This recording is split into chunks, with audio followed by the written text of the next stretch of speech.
నమస్కరిస్తూ మీ అందరిలో కూడా ఆ సూర్యకిరణం లాంటి ఆత్మ ఉంది. ఆ ఆత్మలోనే భగవంతుడు ఉన్నాడు కాబట్టి మిమ్మల్ని భగవంతుని యొక్క స్వరూపాలుగా భావిస్తూ మీ అందరి పాదాల్లో తల వంచి శిరస్సు వంచి నమస్కరిస్తూ ఈ సత్సంగం ప్రారంభిస్తున్నాను.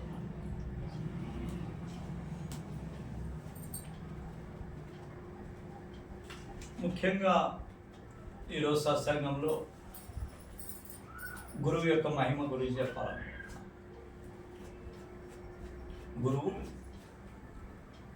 మహిమ. గురువు అంటే సాధారణంగా ప్రపంచంలో వ్యాప్తంగా ఉన్నది ఏంటంటే ఆయన మార్గదర్శి, ఆయన ఒక మార్గం చూపించేటువంటి వాడు గురువు. గురువులు రెండు రకాలుగా ఉంటారు. విద్యా గురువు ఉంటాడు, ఆధ్యాత్మిక గురువు ఉంటాడు. విద్యా గురువు జీవితంలో బ్రతకటానికి ఆయన తన పాఠాల ద్వారా బ్రతికే విధానాన్ని నేర్పుతాడు. కానీ ఆధ్యాత్మిక గురువు గారు అట్లా కాదు. మీలో ఉండేటువంటి శక్తులు ఏవైతే ఉన్నాయో, అంతర్ముఖ శక్తులు ఏవైతే ఉన్నాయో, అజ్ఞానం ఏదైతే ఉందో, మీలో ఉండేటువంటి అరిషడ్ వర్గాలు ఏవైతే ఉన్నాయో, మిమ్మల్ని పీడించేటువంటి అరిషడ్ వర్గాలు, వాటిని యొక్క బాధ నుంచి తొలగించేవాడే గురువు. గురువు అజ్ఞానాన్ని తొలగించేవాడు. తమసోమా జ్యోతిర్గమయ అంటే చీకట్లో నుంచి మనల్ని వెలుగులోకి తీసుకొచ్చేవాడు గురువు, ఆధ్యాత్మిక గురువు. అక్కడ చదువు చెప్పే గురువు ఆయన ప్రపంచంలో బతకటానికి, కొద్దిగా జీవనం చేసుకోవటానికి, సంపాదించుకోవడానికి కావాల్సింది అక్కడ ఉంటే, ఇక్కడ ఏమొస్తుంది? మన జీవితాన్ని మనం మళ్ళా ఇంకో జన్మ తీసుకోకుండా ఉండేటువంటి జన్మ రాహిత్య స్థితిని గురించి చెప్పేదే గురుమతము, రాధాస్వామి మతము, సురత్ శబ్ది యోగం. అయితే ఇక్కడ గురువు యొక్క ప్రాముఖ్యత చాలా ఉంటుంది. రాధాస్వామి సత్సంగంలో గురువు అన్నిటికంటే కూడా పరమాత్మునికి కూడా ఒక పరమాత్ముని మార్గాన్ని చూపించేవాడు గురువే. గురువు భగవంతుడు ఇద్దరు నిలబడి ఉంటే ఎవరికి చేస్తావు నమస్కారం అని అంటాడు కబీర్. అంటే అప్పుడు కబీర్ చెప్తాడు, అయ్యా నీకు భగవంతుడిని చూపించేది గురువే కాబట్టి మొట్టమొదటి గురువుకే నమస్కారం చేస్తాను. అయితే గురువు అజ్ఞానాన్ని తొలగించేవాడు, చీకటిని తొలగించేవాడు, నీలో దీపాన్ని వెలిగించేవాడు. ఇంకోటి అబ్దీపో భవ, గౌతమ బుద్ధుడు చెప్తాడు అబ్దీపో భవ అంటే నీ అంతట నీవు లోపల ఆ వెలుగుని వెలిగించుకో. అబ్దీపో భవ అంటే ఆ వెలుగు లోపల ఉన్నది, దాన్ని వెలిగించాలి. మనం ఉన్నదాన్ని మనం బయటకు తీయటమే. ఇది గురు మార్గంలో జరిగేటువంటిది. అంటే నీలో ఉండేటువంటి సర్వశక్తులు ఏవైతే ఆత్మరూపంలో ఉంటాయో ఆ ఆత్మరూపాన్ని మనం ఏం చేయాలి? అవేకెన్ ఆర్ అవేర్నెస్, కాన్షియస్నెస్ దీనికి తీసుకుపోవాలి. అంటే లోపల ఉండేటువంటి శక్తిని మనం కెలికి దాని యొక్క శక్తిని బయటకు తీసుకురావటమే గురువు యొక్క ప్రాధాన్యత ఉన్నటువంటి విషయం. గురువు ఏమి ఆశించకుండా ఉండేటువంటి గురువే కావాలి. మహారాజ్ చెప్తున్నాను, అందరూ మహారాజ్ చెప్పేది వీతరాగ్ పురుష్ ఏంటి? ఏది ఆశించకుండా కేవలము మీరు మీ యొక్క జీవితాలు బాగుపడుతూ మీరు దైవభక్తిలోకి రావాలని కృషి చేసేటువంటి గురువే నిజమైన గురువు. అందరు గురువులు కాదు, అందరికి అందరు గురువులు కాదు. ఇంకో విషయం, అందరికీ అందరూ గురువులు కాదు, కొంతమందికే కొంతమంది గురువులు. ఎట్లా? ఇది ఎట్లా అంటే, కొంతమంది రమణ మహర్షి భక్తులు ఉన్నారు, కొంతమంది పరమాచార్య భక్తులు ఉన్నారు. పరమాచార్య అంటే కంచి పరమాచార్య, ఆయన భక్తులు ఉన్నారు. అయితే వాళ్ళ దగ్గరికి భక్తులు పోయినప్పుడు వాళ్ళు చెప్పేది, అయ్యా నేను నీ గురువు కాదు, అదిగో పరమాచార్య నీ గురువు అని ఏం చెప్పాలి? రమణ మహర్షి చెప్పాలి. రమణ మహర్షి దగ్గరకు పోతే ఆయన ఏమన్నా, రమణ మహర్షి దగ్గర పోతే ఆయన పేరు చెప్పాలా, పరమాచార్య పేరు. పరమాచార్య దగ్గర పోతే రమణ మహర్షి నీ గురువు, నువ్వు అక్కడ పో అంటుండే. రామకృష్ణ పరమహంస దగ్గరికి పోతే ఆయన ఏం చెప్తుండే, మీ గురువుని ఏం కదయ్యా పలానా ఆయన ఉన్నాడు ఆడ పోండి అంటాడు. అంటే ఎందుకు చెప్తారు ఇది అని అంటే, అందరికీ అన్ని రకాలైనటువంటి శిక్షణ ఇవ్వడానికి ఒకే రకమైనటువంటి గురువులు ఉండరు. ప్రపంచంలో ఇన్ని మతాలు ఉన్నాయి, ఇన్ని ధర్మాలు ఉన్నాయి, ఇంతమంది గురువులు ఉన్నారు. ఒక గురువుతోటి ఇంకొక గురువు సరిపోలేడు. ఇదొకటి విచిత్రం. ఇప్పుడు రమణ మహర్షి చెప్పేది రామకృష్ణ పరమహంస చెప్పాడు, రామకృష్ణ పరమహంస చెప్పేది దాతాదయాల్ మహర్షి చెప్పాడు, దాతాదయాల్ మహారాజ్ చెప్పేటువంటి విషయము ఆనందరావు మహారాజ్ చెప్పాడు. ఎవరి అనుభవాలు వాళ్ళ లోపల అనుభవాలు ఎవరి వాళ్ళయే ఉంటాయి. లోపల వచ్చే శబ్దాలు కూడా వాళ్ళ యొక్క మానసిక సంఘర్షణ నుంచి వచ్చేటువంటి శబ్దాలే. ఎక్కడ చలనం ఉంటుందో అక్కడ శబ్దం ఉంటుంది. వింటున్నారా? ఎక్కడ చలనం ఉంటుందో అక్కడ శబ్దం ఉంటుంది. చలనం నుంచి శబ్దం ఉత్పన్నమవుతుంది. ఈ శబ్దాన్ని మనం లోపల వింటుంటాం. ఆధ్యాత్మిక చింతనలో లోతు పోయే కొద్దీ శబ్దాలు వినిపిస్తాయి, లోపల ప్రకాశం కనిపిస్తూ ఉంటుంది. ప్రకాశాన్ని శబ్దాన్ని రెండింటిని గమనిస్తూ ఉండాలి. ఏది గమనించేది? మనసా? లేకపోతే ఏమన్నా ఈ శబ్దం ఎక్కడి నుంచి వస్తుంది, ఈ ప్రకాశం ఎక్కడి నుంచి వస్తుంది, వీటి యొక్క రూట్ ఏది, ఎక్కడ దాని మూలం ఏది? ఆ మూలాన్ని కనిపెట్టడమే నిజమైనటువంటి మార్గంలోకి వెళ్ళడం. లోపల నుంచే ఆ శబ్దాలు వస్తున్నాయి, బయట నుంచి ఏం రావటం. అన్నీ కూడా తెరే ఘటమే పూరా. ఏమంటాడు? తెరే ఘటమే.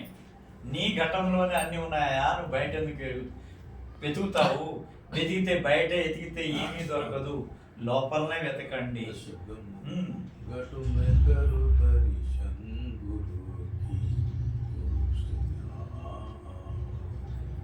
గుడ్.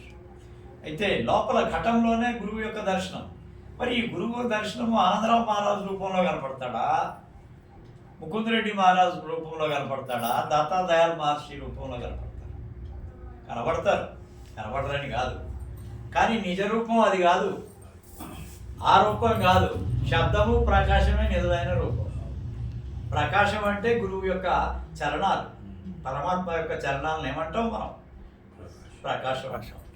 శబ్దము గురువు యొక్క స్వరూపం, భగవంతుని యొక్క స్వరూపం ఏంది? శబ్దం. అందుకనే అన్ని మతాల్లో కూడా మనం చూసినటువంటి అన్ని మతాల్లో కూడా మీరు చూసినట్లయితే, ఇప్పుడు చూడండి క్రైస్తవులు ఉంటారు, వాళ్ళు ఏమంటారు? శబ్దం, ఆదిలో శబ్దం ఉండేను అంటారు. అంటే ఒకప్పుడు శబ్దం ఉండేది, ఆ శబ్దమే ప్రపంచాన్ని సృష్టించిందని వాళ్ళు చెప్తారు. ఇంకోటి ముస్లిమ్స్ ఉంటారు, వీళ్ళేమంటారు? నూరు హై, ఓ నూరు హై అంటారు. అంటే అక్కడ ప్రకాశం ఉంది, ఆ ప్రకాశమే భగవంతుడు అంటారు. అంటే మనకు ధైర్యం వచ్చిందా లేదైతే? రాధాస్వామికి ఇది అంతే. ఇది కాక ఇంకోటి లేదు ఇక్కడ. ప్రకాశము శబ్దం తప్పితే ఏమీ లేదు. మరి అదే కనుక హిందూ మతంలో చూసినట్లయితే మనం హారతులు ఇస్తాం, గంటలు కొడతాం, ఇవన్నీ మీరు గమనిస్తూనే ఉంటారు. ఈ గంట శబ్దము, ఈ హారతిలో ప్రకాశము, ఇవన్నీ ఎక్కడి నుంచి వస్తున్నాయి అని అంటే, ఇవన్నీ లోపల ఉన్నాయే, బయటకు పెట్టారు. లోపల ఉన్నాయే, ఆల్రెడీ లోపల ఉన్నాయే. వీటిని సత్పురుషులు, మహాజ్ఞానులు, తపో సంపన్నులు ఎవరైతే ఉన్నారో వాళ్ళు లోపల చూసి ఇవన్నీ బయట పెట్టారు. బయట ఒక ఏది దాన్ని ఒక రిచువల్స్ అంటే ఇది ఒక ట్రెడిషన్స్, సాంప్రదాయాలుగా వాటిని తీసుకొచ్చారు. అసలు ధ్యానం చేస్తూ పోతూ ఉన్నప్పుడు ఒక రోజు 2 రోజులు అయ్యేది కాదు, చాలా సంవత్సరాలు పడుతుంది. ఎందుకు పడుతుంది అని అంటే, మనసు స్థిరం కావడానికి చాలా టైం తీసుకోవాలి. మనస్సు స్థిరం కావాలి. మొట్టమొదటి మనకి తెలిసిపోతుంటుంది. ఎవరైతే ఒక 15 నిమిషాలు 20 నిమిషాలు గనక కూర్చొని కదలకుండా ఉండగలరో, వాళ్ళ యొక్క కను పాపలు కూడా కదలకుండా ఉండగలరు, శరీరం చలనం లేకుండా ఉండగలరు, వాళ్ళు మనసు స్థిరంగా ఉన్నదని గుర్తుపెట్టుకోవాలి. మనసు స్థిరం ఎట్లా ఉంటుంది? కనుబొమ్మలు కదులుతాయి. ఇప్పుడు చూడండి, స్వప్నంలో మీరు గనక ఏదైనా కళ అంటున్నప్పుడు ఈ యొక్క లోపల కనుబొమ్మలు అటు ఇటు కదులుతుంటాయి. That is the moment. దాన్ని ఏమంటాం? అది కదలిక. స్వప్నం కూడా ఒక కదలికనే. సుషుప్తి అవస్థకు పోయినప్పుడు అన్నీ అయిపోతాయి, అన్నీ కూడా ఏం లేకుండా ఉంటుంది అక్కడ. సుషుప్తిలో ఏమైపోతుంది, శరీరము మనస్సు స్తంభించిపోతుంది, ఏమి వాటి చలనం లేనటువంటి స్థితిలోకి వెళ్ళిపోతుంది. ఈ చలనం లేనటువంటి స్థితిలోకి వెళ్ళిపోయి అన్నిటినీ మర్చిపోయి ఉండేటువంటిదే సుషుప్తి అవస్థ. నిద్రలో కలలు కానంటే అది సుషుప్తి అవస్థ కాదు, ఇంకా సగం మెలకువలోనే ఉన్నావు నువ్వు. చూడండి, మీరు లోపల కళ ఏదన్నా బడంలోనే మళ్ళా తెల్లారి మనం చెప్తా ఉంటాం, అరే రాత్రి మహారాజ్ కల్లోకి వచ్చిండు, లేకపోతే ఏమన్నా పలానా ఆయన కల్లోకి వచ్చి ఇట్లా మాట్లాడి నాకు మేము పలానా చోట తిరిగాము, ఇవన్నీ చెప్తూ ఉంటాం. ఇవన్నీ నీకు ఎట్లా గుర్తుంటున్నాయి? How can it? అంటే నీ మనసు ఇంకా పనిచేస్తుంది, ఇంకా కూడా మనసు యొక్క చలనం ఉన్నది అక్కడ. చలనము లేనటువంటి స్థితికి తీసుకోవటమే సమాధి స్థితి. ఇప్పుడు ధ్యానం చేస్తాం, ధ్యానంలో ఒక స్థాయికి పోయేటప్పటికల్లా ఈ మనస్సు చలనం ఆగిపోతుంది, శరీరం అట్లాగూ ఆగిపోతుంది, ఏం మూమెంట్ ఉండదు, మనస్సు కూడా ఆగిపోతుంది, ఏం చలనం లేకుండా స్థిరంగా ఉంటుంది. స్థిరంగా ఉన్నప్పుడు మనసు శరీరం ఈ రెండు స్థిరమైనప్పుడు లోపల మీకు ప్రకాశం కనిపిస్తుంది, ప్రకాశం కానీ శబ్దం కానీ రిలీజ్ అవుతుంది. ఈ స్థిరం చేయటం కోసమే కష్టం, ఏం లేదు. మస్తు మంది వస్తారు, సత్సంగాలు చేస్తారు, 30-40 సంవత్సరాల నుంచి సత్సంగాలు చేస్తూ ఉంటారు. ఎందుకు చేస్తూ ఉంటారు? మేము పలానా చోట పోయినాం, ఆ మహారాజ్ సత్సంగం విన్నాం, అక్కడ ప్రసాదం తీసుకున్నాం, వచ్చాం. అరే ఎన్నిసార్లు తీసుకుంటారు, ఎన్ని రోజులు తిరుగుతారు? అరే చెప్పింది వినండి అయ్యా, చెప్పింది ఫాలో కాండి. మహారాజ్ ఏం చెప్తున్నాడు? నామదానం తీసుకున్నారు, నామదానం తీసుకున్న తర్వాత మహారాజ్ ఏం చెప్తాడు? అయ్యా భూమధ్యంలో బ్రహ్మముహూర్తంలో కూర్చొని ఒక సమయం మెయింటైన్ చేయండి, పొద్దున్నే 4-4:30కు కూర్చోండి, ఇదే సమయం రోజు పెట్టండి, ఒకే స్థలంలో కూర్చోండి, అదే స్థలం మార్చొద్దు ఎప్పుడు కూడా. దీన్ని అనుష్ఠానం అంటారు. ఒకే స్థలంలో ఒకే సమయంలో ధ్యానం చేసేటువంటి పద్ధతిని ఏమంటారు? అనుష్ఠానం. ఈ అనుష్ఠానం కనుక చేస్తూ పోతుంటే మన కర్మ పరిస్థితి పరిపక్వం అయితే మనకు లోపల శక్తులు కనిపిస్తూ ఉంటాయి, లోపల ప్రకాశం శబ్దం వినిపిస్తూ ఉంటుంది. మొట్టమొదటి ప్రకాశం చెక్ తెలుస్తుంది, ఆ తర్వాత ఏమవుతుంది, అక్కడ నుంచి శబ్దం వినిపిస్తూ ఉంటుంది. ఈ శబ్దం ప్రకాశం ఈ రెండు కూడా ఒకదాని తర్వాత ఒకటి వస్తాయి. ముందు ప్రకాశం వస్తుంది, తర్వాత శబ్దం వస్తుంది, ఆ తర్వాత శబ్దమే ఒకటే తీసుకుపోవచ్చు ముందుకి. అన్నిటికంటే ప్రధానమైనది శబ్దం, ఎందుకంటే భగవంతుని స్వరూపం శబ్దం కాబట్టి. ప్రకాశం అంటే ఏంది? భగవంతుని యొక్క చరణాలు, కాళ్ళకు ఉండేటువంటి చరణాలలో నుంచి వెలువడేటువంటి శక్తి ఏదైతే ఉందో దాన్ని ప్రకాశం అంటున్నాం. ఈ ప్రకాశ శబ్దాలను సాధించడమే రాధాస్వామి సారాంశం, ఉద్దేశం. What is the main aim of that? అది ముఖ్యమైనటువంటి లక్ష్యం ఏంటంటే ఈ శబ్ద ప్రకాశాలను సాధించడమే. ఎప్పుడైతే గురువుని నిజమైనటువంటి భక్తితోటి శ్రద్ధతోటి సర్వం అర్పించగలిగితే, గురువు తప్పితే నాకు ఇంకా ఎవరు లేరు, కేవలం గురువు మాత్రమే నాకు అని గనక మీరు ఎప్పుడైతే అదే ధ్యాసతో ఉన్నట్లయితే తొందరగానే మీకు ఆ స్థాయి కలిగే అవకాశం ఉంటుంది. చాలా వరకు నేను చూస్తూ ఉంటాను, ఎక్కడా తిరుగుతుండాలి, ఒక దగ్గర పోతారు, ఇంకో దగ్గర పోతారు, అక్కడ పోయి ఇక్కడ పోయి ఏం సాధిస్తారు? ఆయన చెప్పింది కరెక్టా, ఈయన చెప్పింది కరెక్టా, ఈయన చెప్పింది కరెక్టా, వస్తారు నా దగ్గరకు వస్తారు, ఆశీర్వాదం తీసుకుంటారు, ప్రసాదం తీసుకుంటారు, పని అయిపోతుంది. అప్పటికి 3-4 దగ్గర పోయి ఉంటారు. మరి నేను ఇచ్చిన ప్రసాదం పనిచేసిందా, వాళ్ళు ఇచ్చిన ప్రసాదం పనిచేసిందా, ఎట్లా అని మనం చెప్పగలుగుతాం. కాబట్టి ఒకే గురువుతో ఉంటే ఆయన శక్తి ఏందో అర్థమవుతుంది, ఆయన ఇచ్చినటువంటి ప్రసాదం యొక్క విలువ ఏంటో తెలుస్తుంది.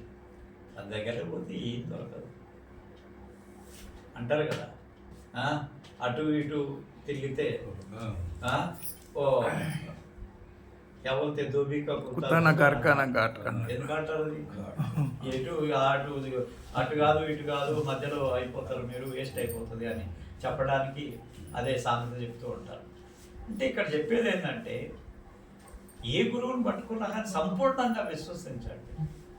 విశ్వాసమే ఫలదాయకం. మీ పనులు మహారాజ్ చెప్తుండే, ఆనందరావు మహారాజ్ చెప్తుండే, అరే మీ సంసారంలో కనుక మీకు ఏమైనా సరే కష్టాలున్నా, మీకు ఏదైనా సరే సాంసారిక విషయాల్లో మీకు ఫలితం రావాలంటే శుభ సంకల్పం చేయమంటారు. అందరినీ కూడా శుభమూరు, వాడు శత్రువు అయినా మిత్రువు అయినా లేకపోతే ఎవరైనా సరే అందరూ బాగుండాలనుకుంటే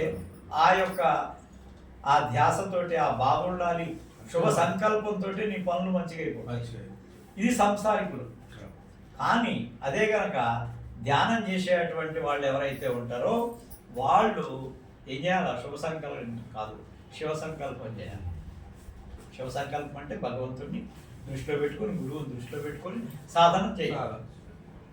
అందుకనే శుభ సంకల్పం, శివ సంకల్పం. శుభ సంకల్పం చేస్తే నీ సంసారం బాగుపడుతుంది, శివ సంకల్పం చేస్తే జన్మరాహిత్యం. ఈ రెండింటిని సాధించడమే రాధాస్వామి మహారాజ్ చెప్తుండే. ఏది అయినా సరే మీరు నిజమైనటువంటి భక్తితోటి నా దగ్గరకు వచ్చినట్లయితే, నిజమైనటువంటి ధ్యాసతోటి ఉన్నట్లయితే, నిజమైనటువంటి విశ్వాసం కలిగి ఉంటే మీ పనులు అవుతాయి. కావనేది కాదు. కొన్ని కర్మలు ఉంటాయి, ఆ కర్మలు తప్పించుకోవడానికి ఎవరికి కాదు. అవి అయితే ఎవరు భగవంతుడు కూడా తప్పించలేడు. భగవంతుడు మానవ రూపంలోకి వచ్చిన తర్వాత ఆయన కూడా తప్పించడారే, అనుభవించరా బాబు తప్పదు నీకు అని అంటాడు. కారణం ఏంటి? ఆ కర్మ దొరికిపోతేనే మళ్ళీ నీకు మంచి జరుగుతుంది. లేకపోతే ఆ కర్మ ఉన్నన్ని రోజులు నేను పట్టి పీడిస్తూనే ఉంటుంది. కాబట్టి ఆ కర్మను తొలగించుకోవడానికి కష్టాలు వచ్చినా భయపడకూడదు.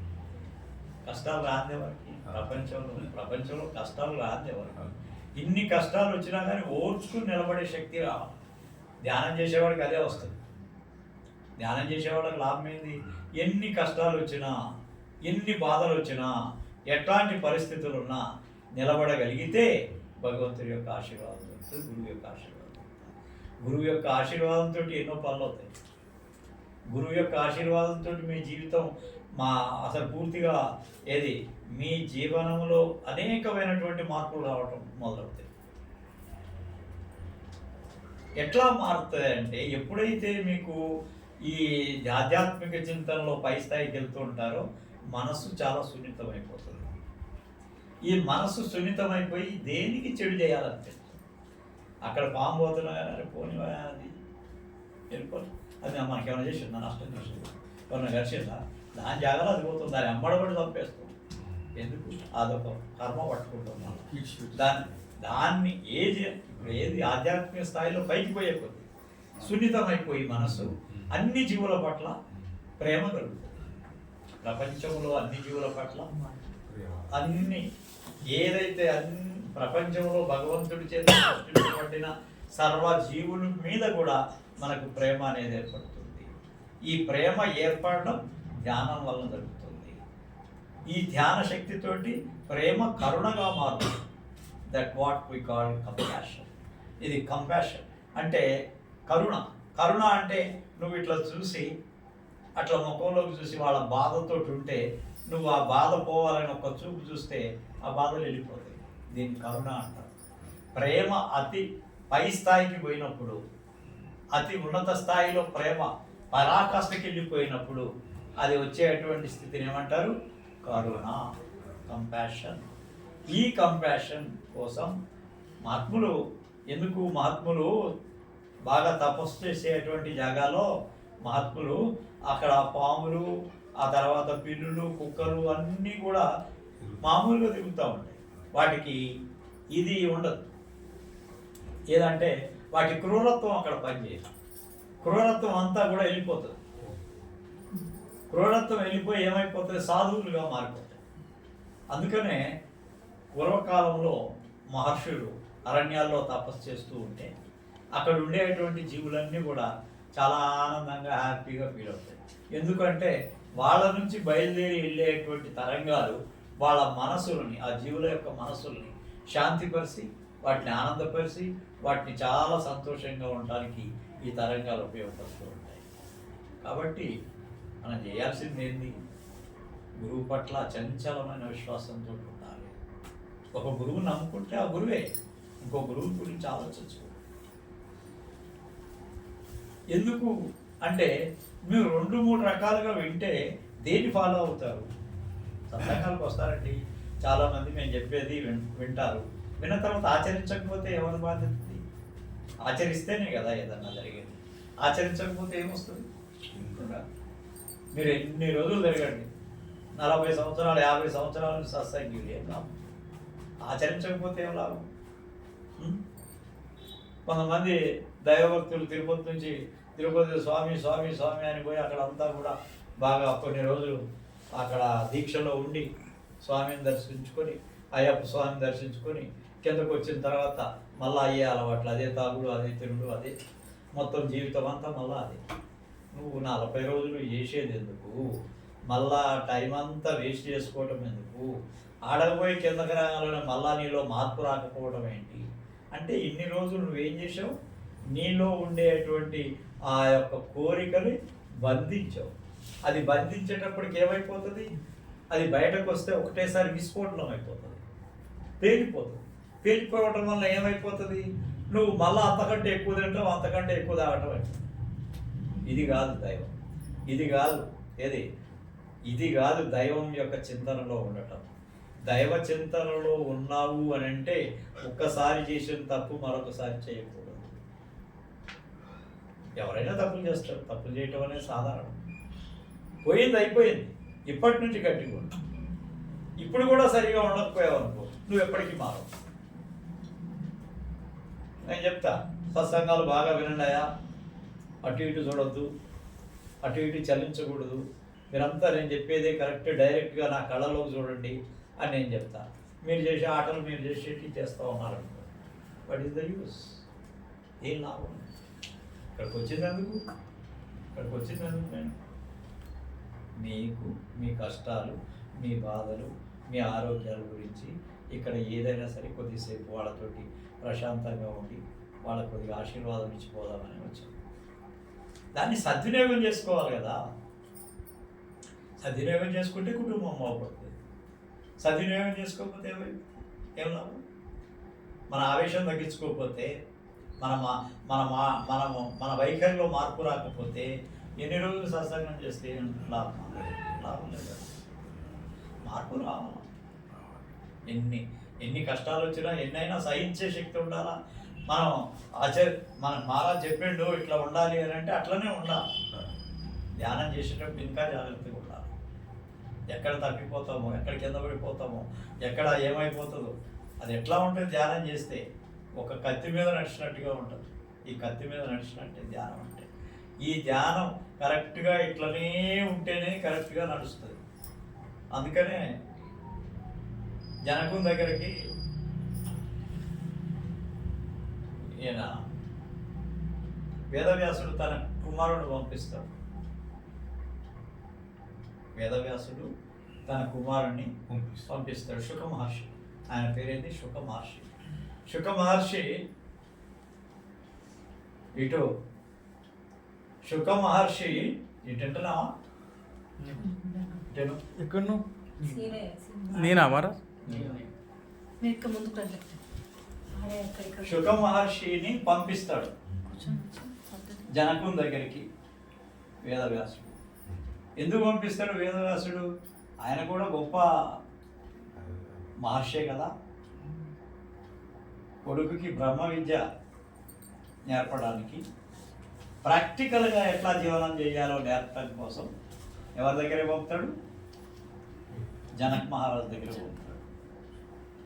జనకుడు ఏం చేస్తాడు అని అంటే, శుక మహర్షిని ఓ 2 రోజులు బయటనే నిలబెడతాడు. ఫస్ట్ నీకు ఎంత ఓపిక ఉందో చూస్తాడు. తర్వాత లోపలికి పిలుస్తాడు. లోపలికి పిలిస్తే అప్పుడు జనకుడి కొలువులో అంతా నాట్యాలు నడుస్తూ ఉన్నాయి, ఇదంతా నడుస్తూ ఉంటుంది. కానీ ఆయన అనుకున్నాడు, శుకుడు అనుకున్నాడు, ఈయన నాకేం జ్ఞానబోధ చేస్తాడు, ఇదేం నాట్యాలు ఏంది, ఈ కథ ఏంది, ఈ రాజ్యం ఏంది, మన ఆయన నన్ను ఇక్కడికి ఎందుకు లే అని చెప్పి ఆయన మనసులో తట్టించుకుంటూ ఉంటాడు. వచ్చాడు జనకుడి దగ్గరికి. జనకుడు పాదాభివందనం చేశాడు. జనకుడు అన్నాడు, అయ్యా శుక మహర్షిని, శుక నీకు ఒక పరీక్ష ఉంది, నీకు నేను దీక్షిస్తాను అని ఒక పని చేయి.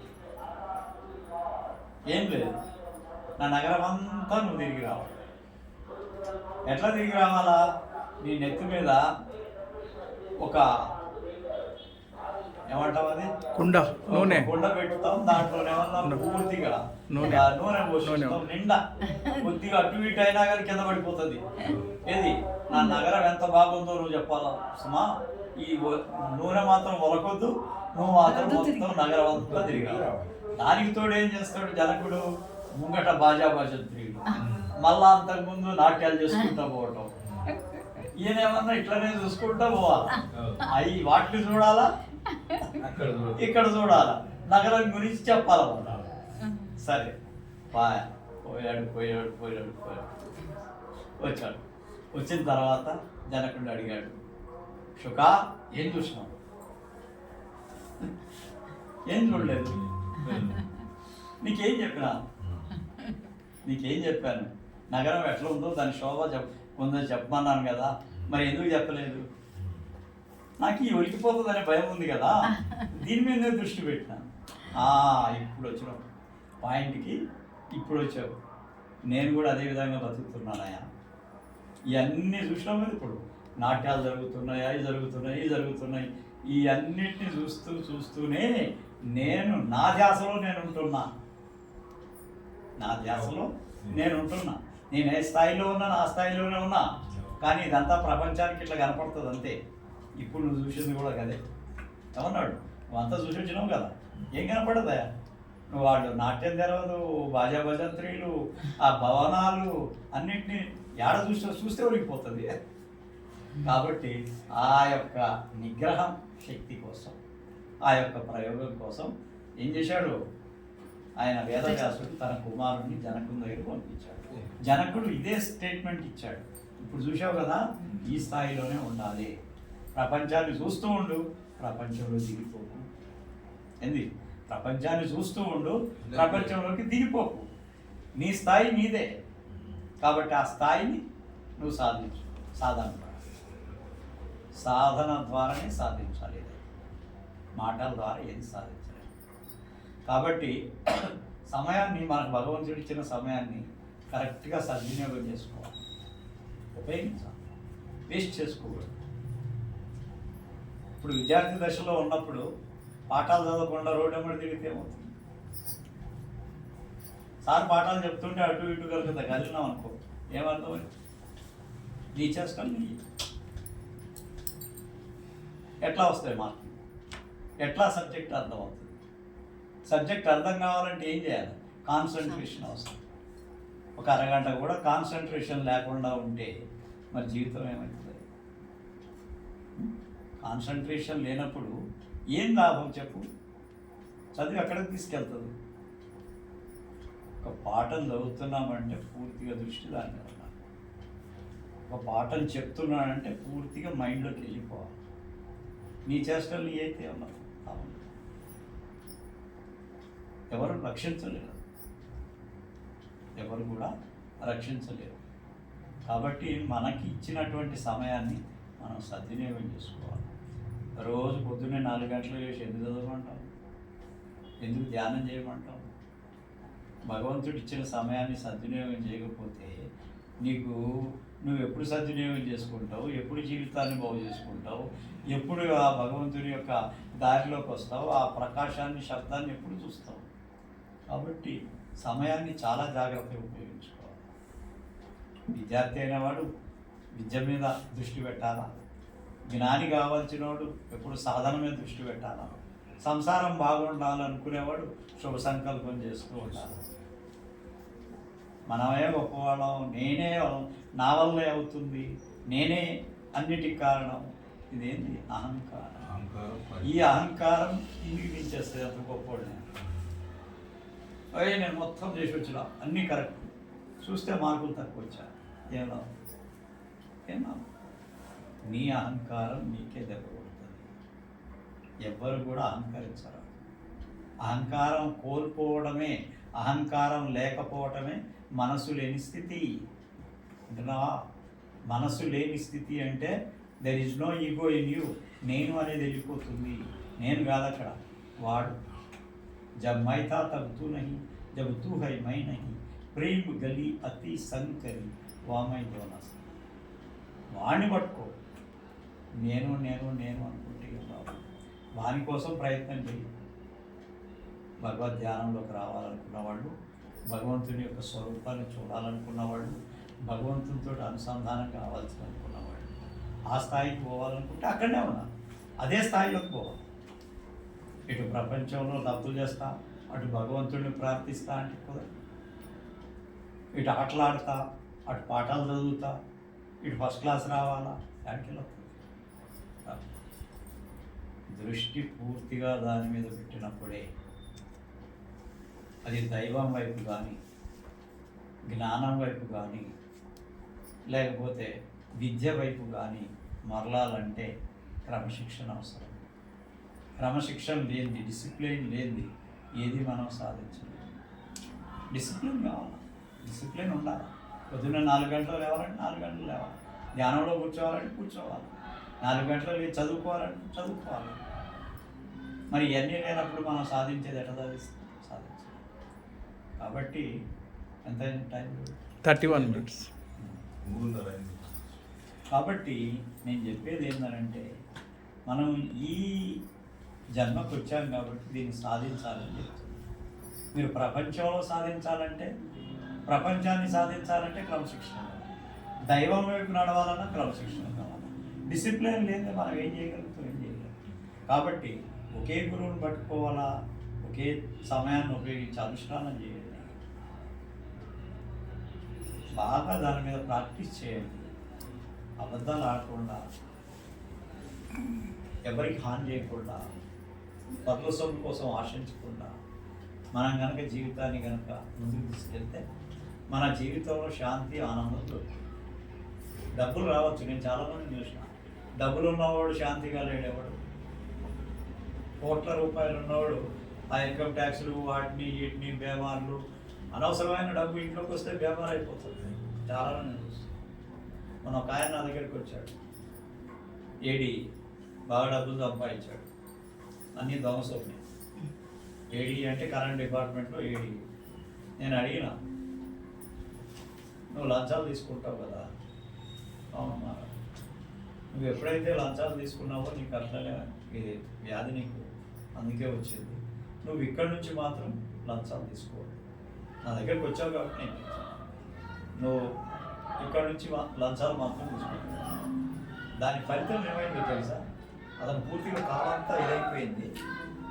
ఇప్పుడు ఒక 15 రోజుల క్రితం మాట ఆయన చెప్పింది, చలనం వచ్చింది.